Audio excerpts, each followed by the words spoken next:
Breaking news చూస్తున్నాం. Ramagundam NTPC యాజమాన్యానికి అధికారులు భారీ జరిమానా విధించారు. ఎన్టీపీసీ యాజమాన్యానికి 99.28 కోట్ల జరిమానా విధించారు.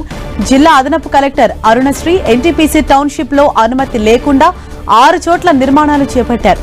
గత నెల ఎన్టీపీసీకి రామగుండం బల్దియా అధికారులు నోటీసులు జారీ చేశారు. నిర్ణీత గడువులోగా జరిమానా చెల్లించకపోతే చట్ట ప్రకారం చర్యలు చేపడతామన్నారు.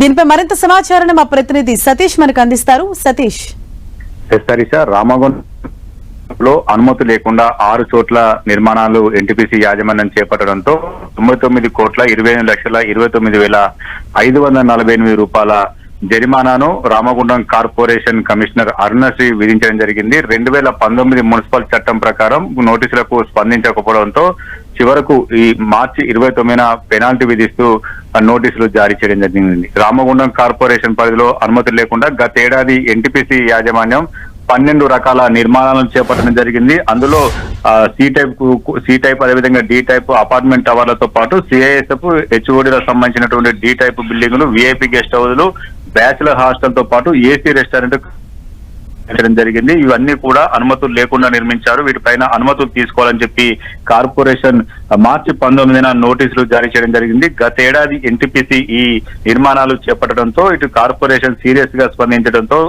దాదాపు 12 రకాల నిర్మాణాల్లో 6 రకాల నిర్మాణాలకు సంబంధించి అనుమతులు తీసుకోవడం జరిగింది. దీనిపైన స్థానిక ఎమ్మెల్యే మక్కన్ సింగ్ రాజ్ ఠాకూర్ కూడా సీరియస్ కావడం జరిగింది. చట్ట ప్రకారం ఎన్టీపీసీ యాజమాన్యం వ్యవహరించాలని చెప్పి ఇటు ఎమ్మెల్యేతో పాటు కార్పొరేషన్ కూడా సీరియస్ అవడంతో సి టైప్ క్వార్టర్లు అదేవిధంగా సిఐఎస్ భవనాలకు సంబంధించినటువంటి 24 కోట్ల పెనాల్టీని ఎన్టీపీసీ యాజమాన్యం చెల్లించడం జరిగింది. మిగతా నిర్మాణాలకు సంబంధించిన కూడా ఆ నిర్మాణాలన్నీ కూడా నాన్ రెసిడెన్షియల్ జోన్ లో ఈ నిర్మాణాలు చేపట్టింది. ఆ నిర్మాణాలకు సంబంధించినటువంటి అనుమతులు కూడా తీసుకోవాలని చెప్పి ఎన్టీపీసీకి రామగుండం కార్పొరేషన్ సూచించింది. అయితే వీటికి సంబంధించినటువంటి అనుమతులు సిఎల్యు చేంజ్ ల్యాండ్ ఆఫ్ యూజ్ కింద దరఖాస్తు చేసుకోవాలని చెప్పడంతో ఇటు ఎన్టీపీసీ యాజమాన్యం కూడా సిఎల్యుకు అప్లై చేసుకుంది. సిఎల్యుకు అప్లై చేసుకున్న క్రమంలో డైరెక్టర్ ఆఫ్ టౌన్ ప్లానింగ్ అదేవిధంగా కంట్రీ ప్లానింగ్ షార్ట్ నోటీస్ కూడా ఇవ్వడం జరిగింది. వీటికి సంబంధించినటువంటి ఓనర్షిప్ సర్టిఫికెట్లు అదేవిధంగా మ్యాపులన్నీ కూడా ఇవ్వాలని అడిగినప్పటికీ ఎన్టీపీసీ యాజమాన్యం పూర్తి ఆధారాలు సమర్పించకపోవడం అదేవిధంగా ఎన్టీపీసీ సంబంధించినటువంటి